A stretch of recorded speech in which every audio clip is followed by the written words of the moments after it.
eto na nga mga ka-all around.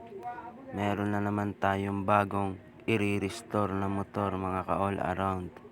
Ayan, tingnan nyo kung paano namin linisin ng anak ko yung nakuha naming motor. Ayan, tingnan nyo.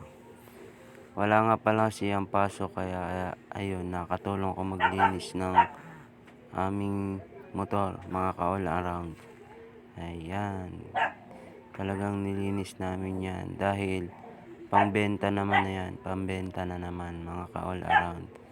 Ayan nga yan palang nagawa natin maghapon mga ka-all around. Ayan, kuskus dito, kuskus doon, palo. O diba, ayun yung isa sa ilalim. Tingnan nyo siya mga ka-all around. O diba, dito napakadami niyang kalawang, grasa, tsaka mga umido sa aluminyo, ganun. Ayan, nakita nyo, pinalipat ko nga pala siya sa likod. Ayan. Diba, sumilip pa. Pinalipat ko nga pala siya sa likod, tapos pinagalitan ko dahil kiniskis niya yung kadena, may grasa yun. Kaya tsak, pag nalaan ng biyanan ko yon, lagot. Kasi yung brush sa damit pinangkiskis sa grasa ng aking napakabait na anak.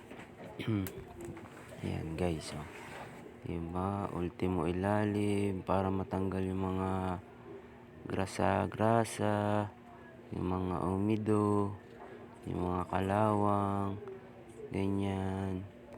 Nga pala guys, nga pala mga ka-all around, i-PM nyo ako pag may gusto kayong ipa-restore ng motor. Ayan, ako na bahalang mag-restore ng motor ninyo. PM nyo lang ako guys. Diba, buhos dito, buhos dun para matanggal. Talagang pinaliguan namin yan. Yung anak ko, binabrush lang yung mga gulong. Diba, diba,